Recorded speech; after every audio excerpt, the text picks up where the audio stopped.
দর্শক, আমরা হয়তো অনেকেই জানি যে শীতের সময়ে অ্যাজমা বা হাঁপানির প্রকোপ কিন্তু বেড়ে যায়। তো এর কারণ আছে। কারণ অনেকেই হয়তো ভাবেন যে শীতে কেন বাড়ে?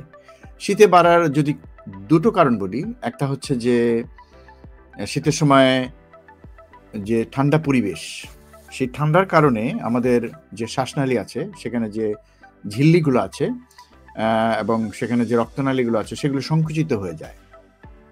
এই সংকুচিত হয়ে যাওয়ার কারণে হয় কি, আমাদের যে শ্বাসের পথটা সেটা কিছুটা সরু হয়ে যায়। এটা একটা কারণ। তো সরু শ্বাসনালী দিয়ে তো আমরা আসলে পর্যাপ্ত বাতাসটা পাবো না। সেটা একটা কারণ। আর দ্বিতীয় হচ্ছে যে শীতের সময় বাতাসটা শুষ্ক থাকে এবং বাতাসে অনেক ধুলোবালি থাকে এবং সেগুলোর কারণে কিন্তু এক ধরনের প্রতিবন্ধকতা তৈরি হয়। আরেকটা হচ্ছে যে এই যে যাদের এই ধুলোবালির প্রতি অ্যালার্জি আছে, সেই অ্যালার্জি যখন যে অ্যালার্জিক রিঅ্যাকশনটা যখন তৈরি হয়, তখন যেটা হয় যে তখন সেখানে সেই শ্বাসনালীর মধ্যে সেই অ্যালার্জিক রিঅ্যাকশনের কারণে কিছু শ্লেষ্মা বা মিউকাস নিঃসৃত হতে থাকে।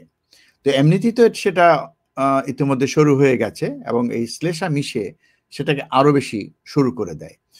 তো যাদের এই ধরনের সমস্যা আছে তাদের ক্ষেত্রে নিশ্চয়ই এই একটা একটা সমস্যার মধ্যে পড়ে যেতে হয় তাদেরকে। এটা একটা কারণ। আরেকটা ৩য় কারণ আমি যদি বলি, সেটা হচ্ছে যে শীতের ঠান্ডা পরিবেশে কিন্তু আমাদের ইমিউন সিস্টেম ততটা কাজ করে না। আমাদের রোগ প্রতিরোধ ক্ষমতা একটু কম থাকে। সেটাও একটা কারণ হিসাবে অ্যা ধরা হয়ে থাকে।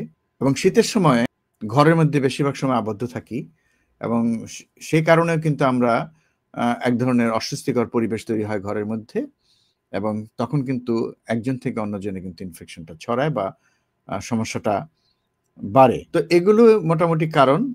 তবে কথা হচ্ছে, যারা এই ধুলোবালি বা ঠান্ডার প্রতি অতি সংবেদনশীল, মানে অ্যালার্জিক, তারাই কিন্তু এ ধরনের সমস্যায় বেশি পড়বেন।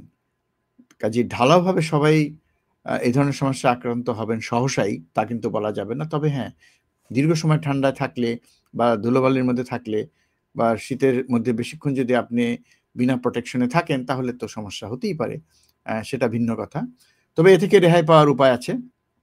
আপনি ঠান্ডায় যাওয়ার আগে অবশ্যই প্রয়োজনীয় কাপড়-চোপড় পরে নেবেন। ধুলোবালি এড়াতে মাস্ক ব্যবহার করবেন এবং আ ঘরের টেম্পারেচারটা ঠিকমতো দিয়ে রাখবেন, যাতে আপনি একটা উষ্ণ অবস্থায় থাকেন। তো এগুলো যদি করেন তাহলে কিন্তু আপনি ভালো থাকবেন এবং যাদের অ্যালার্জির প্রবণতা আছে বা ইতিমধ্যে হাঁপানিতে আক্রান্ত হচ্ছেন, তারা যদি তাদের ওষুধপত্রগুলো নিয়মিতভাবে ব্যবহার করেন এবং কিছু ওষুধ যদি আগেভাগেই ব্যবহার শুরু করেন, তাহলে কিন্তু দেখা যাবে যে এই সমস্যাগুলো আর তেমনভাবে আপনাকে আক্রান্ত করছে না। সবাই ভালো থাকবেন, সুস্থ থাকবেন।